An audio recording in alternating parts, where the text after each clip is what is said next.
We feel the difference now. Yeah. See, now we're feeling what not having hope feels like. Michelle Obama said yesterday that there's no hope.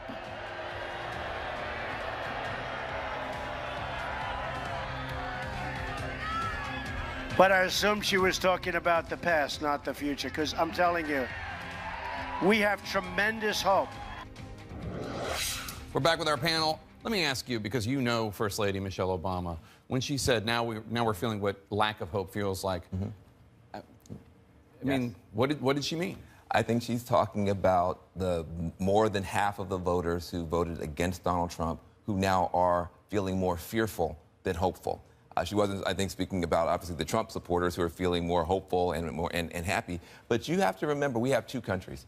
And there is a level of heartbreak and there's a level of concern and actually a level of fear, especially within the Muslim community, the immigrant community, that she was trying to speak to. And I think she's speaking for a lot of people. What did you make of the comments? Exactly the same. We're a divided country. She was speaking for a side of the country that had wished for a different outcome. I took it as a personal comment as opposed to something more political. She fought very, very hard for Hillary Clinton to win, and they did not win. And I think she's seeing part of her husband's legacy going away with the incoming presidency. So that does take a personal hit on her. I took it more as a personal thing. I don't think she meant it politically, the way it's being interpreted, but it's a difficult loss for her and the president and Democrats and those who didn't vote for Donald Trump. So I didn't take it as something super strong against Donald Trump. The electors meet tomorrow, and there has been this campaign to try to get some of them to not vote for Donald Trump, to be faithless electors. Some Hollywood celebrities have put out a video appealing to them, even appealing to specific electors by name. Take a look. Hello, Ashley McMillan. This message is for you. As you know, Mr. McMillan, our founding fathers built the Electoral College to safeguard the American people from the dangers of a demagogue. One little thing, Ashley McMillan's a woman, but beyond that, Ashley McMillan, who I believe is the vice chair of the Republican Party of Kansas, wrote to the Wall Street Journal to talk about the pressure she felt, not from these celebrities, but from others.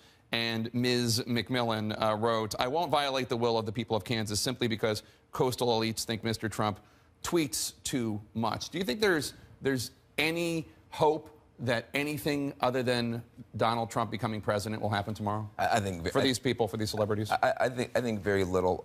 I think again we have two Americas. In one America, people feel like, listen, you know, we have a system. He won an electoral college landslide. Let it go forward. You have other people who say, we think this guy is dangerous. We think we may have deep regrets. He may do things that are horrible. We may be in a war. Let's do everything that we can. And the electoral college, you know, Hamilton says there's supposed to be a check on tyranny, a check on demagogues. Do your job. So again, it's hard to understand how divided the country is, that for some people that makes perfectly good sense to run that ad, and other people are saying, what are you doing? I just want to know where the liberal elite outrage was when Barack Obama won the Electoral College 4 years ago and 8 years ago. Now, all of a sudden, the Republicans won. They're questioning the Electoral College. I think nothing... Well, I think the popular vote is an issue, and with almost 3 million votes more for Hillary Clinton. I think at the end of the day, I think he won 306 electoral votes. I think that's going to stand, and I think despite all these pleas from Hollywood, it's not going to change anything. We should point out, though, Congressman, it's not just Hollywood. John Podesta, Clinton's campaign chairman, has been pushing for these electors to get a security briefing about the role that Russia played. The director of national intelligence said, no, that briefing's not going to happen. So I can't say that it's just Hollywood liberals and actors. The Clinton campaign has a hand in this, too. I think this is dangerous. This whole even notion that there's two Americas and we're going to live with the fact that there's two Americas is dangerous, because that is created a level of political divide that's very hard to get over if you go through this process. And I think this adds fuel to that fire. It's somehow somebody stole it. So let me get this right. They're basically saying all of the emails that were released showed us doing some really bad things that made Americans lose faith in us. Had whoever done it, I would assume it would be the Russians through WikiLeaks. Don't know that, just from information I've read.